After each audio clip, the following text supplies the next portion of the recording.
Que devrais-je dire quand je parle à Dieu? C'est ce que nous verrons aujourd'hui à l'émission La Parole vivante.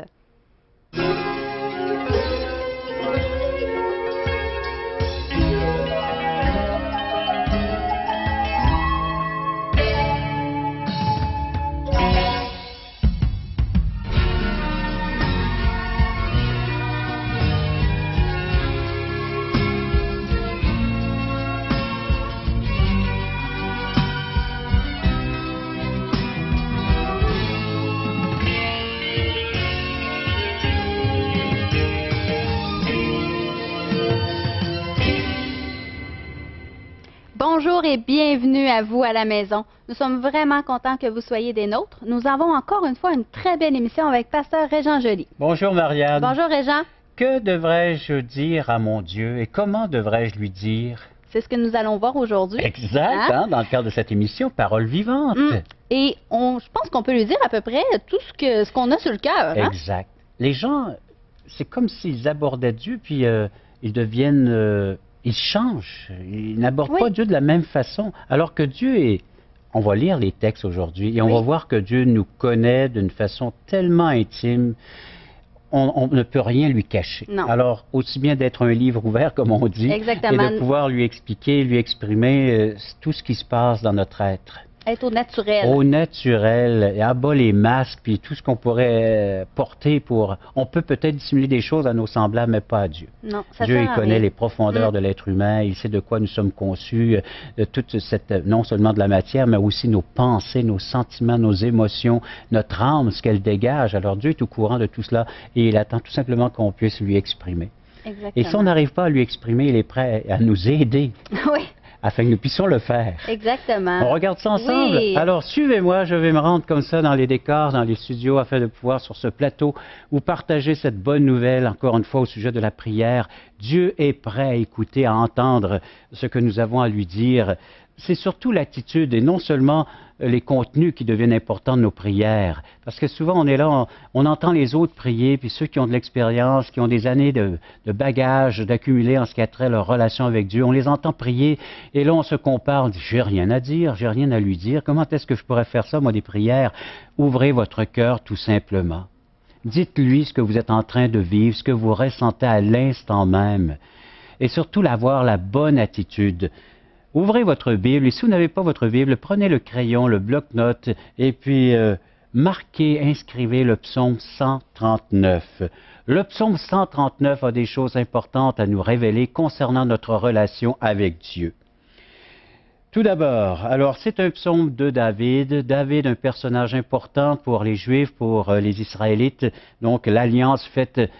Dieu qui a fait une alliance avec son peuple, David est un des rois sur cette liste, un des rois de cette longue liste de ceux qui ont dirigé ce pays et ce peuple par le fait même. Il était en relation étroite avec ce grand Dieu qui lui-même s'était révélé, il l'avait choisi pour qu'il devienne ce roi, ce berger qui est devenu maintenant cette situation pour paître non seulement des brebis, mais paître le peuple de Dieu, c'est-à-dire de l'enseigner, de lui dicter, de le diriger, de le guider. Et il écrit cette relation qu'il a avec Dieu. Éternel, tu me sondes et tu me connais. David savait que Dieu connaissait tout de sa vie, connaissait tout ce qu'il pouvait vivre, expérimenter de cette vie. Dans les moments les plus intenses de sa vie, Dieu était au courant de cela. Je ne sais pas ce que vous êtes en train de vivre présentement, mais Dieu est au courant. Dieu voit la situation dans laquelle vous vous trouvez. Alors, vous n'avez qu'à le lui expliquer, qu'à lui partager ce que vous êtes en train de vivre. Comme ici le David le fait, « Éternel, tu me sondes et tu me connais. Tu sais quand je m'assieds et quand je me lève. Tu pénètres de loin ma pensée. » Avant même que les paroles sortent de notre bouche, de la bouche de David, Dieu savait ce qu'il pensait. Alors pourquoi changer? Il y en a qui vont penser de telle façon, puis ils vont essayer de transformer leur pensée, de l'améliorer. On peut le faire avec nos semblables, mais pas avec Dieu. On ne peut rien lui cacher. Dieu voit tout et on ne peut le fuir. Donc, tu sais quand je marche et quand je me couche, et tu pénètres toutes mes voies. Car la parole n'est pas sur ma langue, que déjà, ô Éternel, tu la connais entièrement. Le psaume 139, verset 4. Tu m'entoures par derrière, par devant, et tu mets ta main sur moi. Une science aussi merveilleuse est au-dessus de ma portée. Elle est trop élevée pour que je puisse la saisir. Où irai-je loin de ton esprit, et où fuirai-je loin de ta face? Tu ne peux te cacher de Dieu. Tu ne peux changer quoi que ce soit. Révèle-toi tel que tu es devant Dieu. Cesse d'essayer de te camoufler, d'essayer d'avoir une image autre que ce que tu es à l'intérieur de toi-même. Dieu veut que tu puisses réaliser l'être dont tu es selon ton cœur, selon tes sentiments, tes pensées, les voies que tu as empruntées également. C'est ce que tu partages avec Dieu dans tes moments de prière. On doit dire ce que nous sommes, on doit dire ce que nous ressentons, on doit dire ce que nous pensons. Dieu ne veut pas que nous puissions accumuler toutes ces choses et par le fait même accumuler et devoir une colère ou je ne sais pas, même s'en rendre malade. Beaucoup de gens aujourd'hui sont malades, vivent toutes sortes d'anxiété, d'angoisse et de moments colériques, et des tempêtes parce qu'ils ont gardé tout cela en eux, ils ont refoulé alors qu'ils devraient se libérer. Dieu dit: je suis prêt à t'écouter, je suis prêt à t'entendre. Tu aimerais agir de la sorte? Tu aimerais vivre comme cela? Ne plus maintenant à cacher quoi que ce soit? Et si tu as mal fait, de lui dire, il est là prêt à te pardonner, prêt à répondre à tes besoins. Tu n'as qu'à les lui exposer. Tu aimerais connaître ce Dieu? C'est par la Bible, c'est par son Fils Jésus, et nous te donnons l'opportunité de recevoir de la littérature tout à fait gratuitement. Tu as les coordonnées, alors rappelle-nous, écris-nous, et par le fait même, tu recevras cette littérature gratuitement. Nous vous invitons à nous contacter pour recevoir gratuitement de la littérature. Vous recevrez le Nouveau Testament, une portion des Écritures relatant la vie de Jésus, ainsi que l'Évangile de Jean qui parle de comment connaître Jésus et sa merveilleuse promesse. Un tract, Aujourd'hui l'espoir, c'est Jésus seul. Et finalement, un livre de relations d'aide sur la Bible de June Hunt, qui nous parle que la Bible est la source suprême de la révélation du sens de la vie. Alors n'hésitez pas à appeler, c'est gratuit. Que devrais-je dire à Dieu quand je lui parle, quand je prie? Y a-t-il une mauvaise façon de prier? On voit que David s'exprimait tel selon ses pensées. Une façon donc selon, il va sans dire, ses sentiments, ses émotions. Vous ferez connaissance avec les psaumes de David, il y en a plusieurs, vous allez voir qui commence et puis comment est-ce qu'il se sent dans telle situation. Et il va le dire, je ne me sens pas bien, et puis il va s'exprimer librement. Et Dieu va l'exaucer à travers cette requête, cette demande qu'il fait à Dieu. Et à la fin du psaume, à la fin de cette requête, de sa prière ou de ce chant, parce que les psaumes, ce sont des paroles chantées, eh bien il exprime sa joie, comment est-ce que Dieu l'a exaucé, Dieu l'a délivré, Dieu a agi en sa faveur. Oui, Dieu de ton bord, Dieu de ton côté. Imagine d'avoir ce grand Dieu tout-puissant qui sait tout, qui connaît toutes choses, avec laquelle donc cette connaissance, il peut y remédier parce que nous ne savons pas tout, nous ne connaissons pas tout. Donc cette connaissance est primordiale pour nous. Et celui qui se prive de prière se prive par le fait même des bienfaits de Dieu. Donc ce n'est pas ce que nous avons à dire, c'est surtout l'attitude. Deux aspects dans la prière fort importantes. Alors, des aspects importants, c'est l'attitude à avoir. C'est-à-dire qu'on est en train de rechercher l'amitié de ce Dieu, les conseils de ce Dieu. Dieu est supérieur à moi, donc je m'humilie devant Dieu. C'est l'attitude que Dieu possède, ce dont j'ai besoin. C'est vers lui que j'ai recours, c'est le secours dont j'ai besoin. C'est la fraternité, c'est l'amitié, c'est l'amour, c'est la communion que je recherche avec Dieu. Et non pas le magasinage, l'épicerie ou celui qui peut m'apporter tout ce dont j'ai besoin. C'est comme un enfant qui est gâté, qui prend ses parents comme étant ceux qui devraient lui apporter, satisfaire dans tous ses besoins. Ce n'est pas cela, c'est de chercher premièrement la face de Dieu. Chercher premièrement la relation avec Dieu. Comment établir cette relation? Les Écritures nous en parlent. Et puis vous allez pouvoir rechercher dans ces écrits, si vous abordez la parole de Dieu, la Bible, vous allez y découvrir comment établir une relation personnelle avec Dieu. Dieu désire ardemment cette relation avec vous. Alors, c'est l'attitude à avoir. Alors donc, ne soyez pas ingrat, ne soyez pas gâtés, mais soyez une personne dans le besoin dont Dieu veut pourvoir, veut donner ce dont nous avons besoin. C'est avoir ce respect de la souveraineté de Dieu, que Dieu sait toutes choses, que Dieu connaît toutes choses. Donc, avoir ce respect de Dieu qui veut intervenir dans ma vie. Et deux, c'est d'avoir une attitude sacrificielle, c'est-à-dire que j'offre des sacrifices à Dieu dans mes prières. Dans l'Épître aux Hébreux, et j'aimerais vous partager cela, entre autres, l'Épître aux Hébreux, c'est un livre du Nouveau Testament, alors prenez-le en note, Hébreux, chapitre 12, verset 12, c'est pourquoi, recevant un royaume inébranlable, alors c'est ce que Dieu fait de nous, il nous installe, il nous place dans un royaume où tout est sûr et certain, inébranlable. C'est pas comme ce monde. Avez-vous remarqué ce monde qui est ébranlé et qui n'a pas de fondement solide? Tout peut changer, le système monétaire, la politique, et on croit avoir trouvé notre petit coin de paradis, et du jour au lendemain, tout cela est parti. Donc, mais un royaume inébranlable, sûr et certain, cette promesse de Dieu, cette parole de Dieu, elle est éprouvée, et personne ne pourra l'enlever, la retirer. Alors, montrons notre reconnaissance en rendant à Dieu un culte qui lui soit agréable avec piété et avec crainte. Voilà la façon dont nous devrions aborder la personne de Dieu. Donc, d'une façon sacrificielle, avoir des sacrifices spirituels. Et dans Hébreux chapitre 13, le verset 18, priez et offrons des sacrifices, entre autres les versets 15 et 16, nous lisons. Par lui, par Jésus-Christ, c'est toujours par Jésus-Christ que je peux me présenter devant Dieu. Que nous dit cette vérité? Prier selon Dieu, c'est prier en la personne de Jésus-Christ afin d'obtenir l'exaucement. Par lui, donc par Jésus, offrons sans cesse à Dieu un sacrifice de louange, c'est-à-dire le fruit de lèvres qui confesse son nom. Et n'oubliez pas la bienfaisance et la libéralité, c'est à de tels sacrifices que Dieu prend plaisir.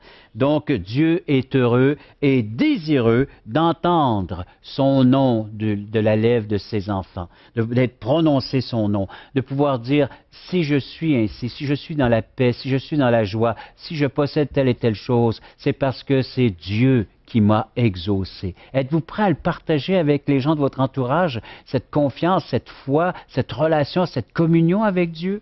De savoir que c'est Dieu qui agit en ma faveur. Dieu est honoré, Dieu est glorifié. Je me suis soumis à sa volonté et il a accompli les désirs de son cœur en ma faveur. Donc, je suis devant mon roi, devant mon Seigneur, je suis devant mon grand prêtre, je suis devant celui qui est mon sauveur, mon Seigneur de mon existence. Alors, c'est une relation émouvante. C'est pas seulement des paroles qui doivent être dites, mais une relation. C'est comme un mari qui parle à son épouse, ou une épouse qui parle à son mari. C'est émouvant. Il devrait y avoir donc cet aspect profond dans ma relation, dans ma prière, lorsque je m'exprime envers mon Dieu. Je le remercie de ce qu'il est et de l'être qu'il est et de la façon dont il exauce mes prières. Je suis émerveillé devant l'être dont il est. C'est ça la prière, c'est de découvrir ce grand Dieu, de me découvrir par le fait même. Donc, j'exprime librement ce que je ressens en sa présence. Tu aimerais connaître ce grand Dieu? Tu as l'opportunité de faire la demande de la littérature qu'on offre tout à fait gratuitement. Appelle-nous, écris-nous, et tu la recevras par le fait même. Nous vous invitons à nous contacter pour recevoir gratuitement de la littérature. Vous recevrez le Nouveau Testament, une portion des Écritures relatant la vie de Jésus, ainsi que l'Évangile de Jean qui parle de comment connaître Jésus et sa merveilleuse promesse. Un tract, Aujourd'hui l'espoir, c'est Jésus seul.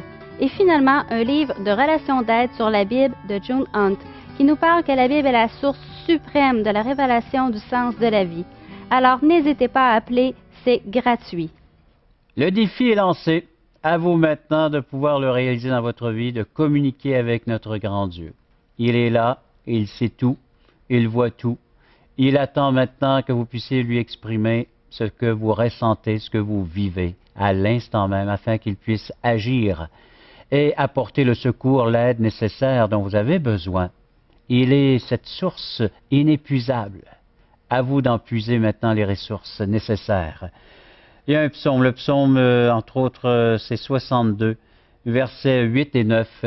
Encore David qui s'exprime, qui dit « Sur Dieu repose mon salut et ma gloire », c'est-à-dire ma célébrité. Mon salut, c'est ma délivrance. Il est le rocher de ma force. Mon refuge est en Dieu.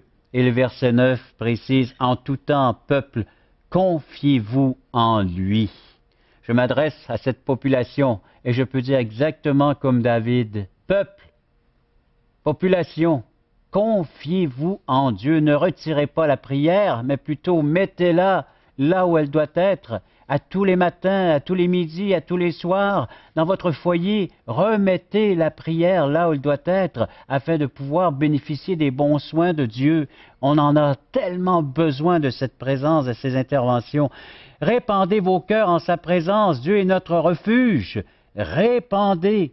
C'est exactement ça la prière. Vous êtes en colère, dites-lui. Vous vivez de l'injustice, dites-lui. Vous êtes impatient, dites-lui. Alors vous êtes hésitant, vous doutez, dites-lui. Alors vous êtes dans l'abattement, partagez avec lui ce que vous ressentez. Vous êtes dans la solitude, encore une fois, parlez-lui-en. Oui, parlez-lui de tout ce que vous vivez, avec sincérité, vérité devant Dieu. C'est la prière, c'est le cœur qui se répand devant Dieu. Vous savez, le tort causé par le manque de prière qu'il peut y avoir dans ce monde, et chez vous peut-être. Donc, ne travaillez plus seul, travaillez avec la puissance de Dieu. Il nous a promis qu'il ne nous abandonnera, il ne nous quittera jamais. Communiquez, partagez-lui. Donc, choisissez, il va sans dire, le fait de mettre la prière dans votre quotidien. Ne vivez plus seul. Le stress, l'épuisement, le découragement, le doute, tout cela est nuisible à notre système parce que l'homme n'a pas été conçu pour vivre avec tout cela. Cela peut même vous détruire, occasionner donc des difficultés non seulement émotionnelles, même psychiques et physiques. Remettez la prière là où elle doit être dans votre vie. Ayez la bonne attitude, adressez-vous à un Dieu souverain, un Dieu qui est capable d'agir. Offrez-lui des sacrifices parce qu'on a été créé pour honorer, pour glorifier, afin de pouvoir donc accomplir les désirs de notre grand Dieu, et c'est par la prière. Le but de la prière, c'est justement de pouvoir épancher notre cœur, de pouvoir donc nous repentir, de pouvoir nous abandonner entre ses mains toutes puissantes, que nous puissions être reconnaissants. Je vous lis deux textes pour terminer, que nous retrouvons dans le Nouveau Testament. Un premier, c'est dans Romains chapitre 8, verset 26. De même aussi, l'Esprit nous aide dans notre faiblesse, car nous ne savons pas ce qu'il convient de demander dans nos prières, mais l'Esprit lui-même intercède par des soupirs inexprimables. Quand vous êtes habité par l'Esprit de Dieu, une fois que vous vous êtes repenti, vous avez accueilli Christ comme votre Sauveur, l'Esprit vient faire sa demeure en vous, et vous ne savez pas toujours comment lui demander les choses, mais l'Esprit vous assiste. Dieu veut tellement vous entendre en tant qu'enfant de Dieu, vous exprimer à l'égard du Père, que l'Esprit est là pour nous diriger, nous montrer, nous manifester les besoins, afin que nous puissions les partager avec Dieu. Alors donc, dans nos moments de faiblesse, l'Esprit Saint est prêt à agir. Et un autre texte fort encourageant pour la prière, c'est dans Éphésiens, chapitre 3 et le verset 20. Or, à celui qui peut faire par la puissance qui agit en nous, une fois qu'on est habité en tant que croyant par l'Esprit Saint, infiniment au-delà de tout ce que nous demandons ou pensons. Notre grand Dieu est prêt à faire donc tout ce dont il va sans dire, qui pourrait nous combler, qui pourrait nous emmener à l'épanouissement. Dieu est prêt à agir de la sorte à l'égard de ses enfants. Êtes-vous devenu un enfant de Dieu?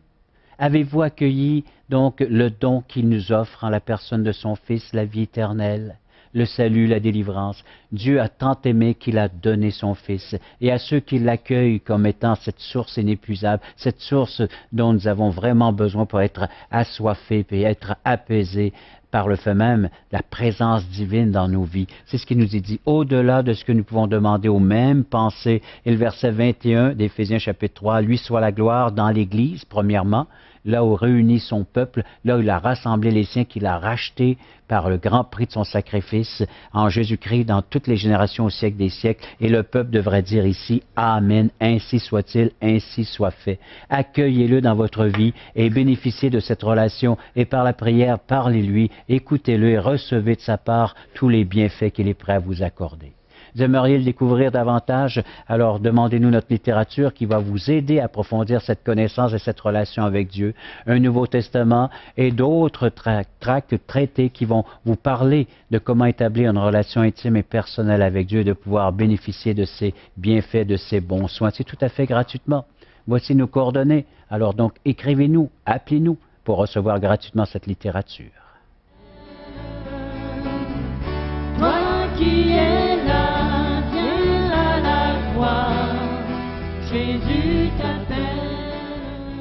Je vous invite à venir à un de nos merveilleux déjeuners de l'espoir. Vous pourrez entendre le témoignage dont la vie a vraiment été transformée par Dieu. Vous pourrez aussi manger un bon repas. C'est tout à fait gratuit. Venez, simplement écoutez ce qui suit pour connaître les dates et les endroits. C'est un rendez-vous, nous vous invitons. Soyez-y. Regardez ce qui se passe dans cette salle. Il nous manque de la place. Voulez-vous m'aider à tasser le mur, s'il vous plaît? Hein? Jésus est vivant, il vit pour toi, il vit pour moi. Jésus est ici, il vient pour toi, il vient pour moi. Il est venu pour tous nous pardonner. C'est une nouvelle naissance. C'est comme une chenille qui est transformée en papillon. Mais il faut lui demander. Dieu vous offre la vie éternelle, mais il faut que vous la receviez. Parole vivante vous invite à participer à l'un des nombreux merveilleux déjeuners de l'espoir. Ces déjeuners ont lieu dans plusieurs restaurants réputés de la région et vous sont offerts gratuitement. Venez entendre le témoignage d'une vie transformée par la puissance de Dieu. Pour connaître les détails concernant l'endroit, la date et l'heure pour votre région, composez le 1-877-537-7647 ou notre site web www.espoir.ca.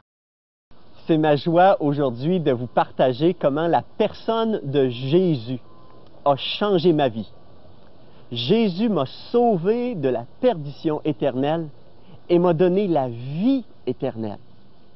Je suis né dans la région des Cantons de l'Est, à Victoriaville, à la fin des années 50, et j'ai grandi dans la ferme laitière familiale. Mes parents, de foi catholique, m'ont inculqué dès le bas âge la notion du bien et du mal, la notion que Dieu m'aimait, qu'il voulait que je partage le ciel avec lui.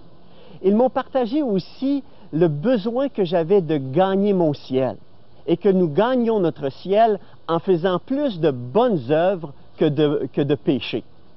Aussi, on m'a inculqué qu'un des meilleurs moyens d'aller au ciel était de devenir prêtre. Alors, dès mon bas âge, j'ai pris la décision et j'aspirais à la prêtrise. Au secondaire, par exemple, à l'adolescence, une nouvelle passion est venue envahir mon cœur, la passion du sport. J'étais dans un collège privé au secondaire qu'on a mis de l'avant le sport et j'aimais tous les sports, particulièrement le hockey. Et cette passion, ce premier désir d'être approuvé de Dieu a été combattu par une autre passion, le désir d'être approuvé des hommes, le désir d'être applaudi par les gens.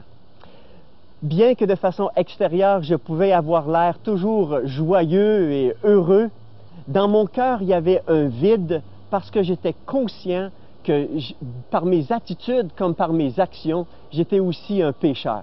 Et dans mon cœur, il y avait de l'insécurité, il y avait un vide.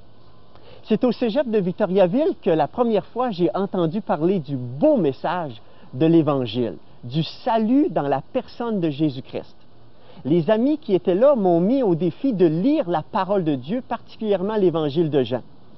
Et j'ai accepté ce défi-là. Et quand j'ai commencé à lire la bonne nouvelle de Jésus dans l'Évangile de Jean, ma conception, ma compréhension du salut a été complètement bouleversée. Dans l'Évangile de Jean, au chapitre 1, le verset 12, il était écrit « À tous ceux qui l'ont reçu », en parlant de la personne de Jésus, à ceux qui croient en son nom, elle a donné le pouvoir de devenir enfant de Dieu. J'ai compris au cégep que je devais accueillir Jésus personnellement dans ma vie par la foi et que Jésus seul, qui était mort à la croix, était lui qui avait payé pour mes péchés. Alors, dès 1975, j'ai compris l'Évangile, mais c'est seulement 1 an et demi plus tard que j'ai accueilli personnellement Jésus-Christ. J'ai réalisé qu'il y avait une urgence à accepter Jésus, qu'il y avait un danger à vivre dans la perdition et pas dans la relation personnelle avec Jésus. Le 23 décembre 1976, chez moi, simplement par une simple prière, j'ai demandé à Jésus de venir entrer dans ma vie, de pardonner mes péchés, de me donner la vie éternelle. Je lui ai fait confiance avec ma vie. Je lui ai demandé de devenir non seulement mon sauveur, mais de mon Seigneur. Depuis 1976, Jésus m'a sauvé, j'ai la vie éternelle. J'aimerais que vous l'ayez aussi.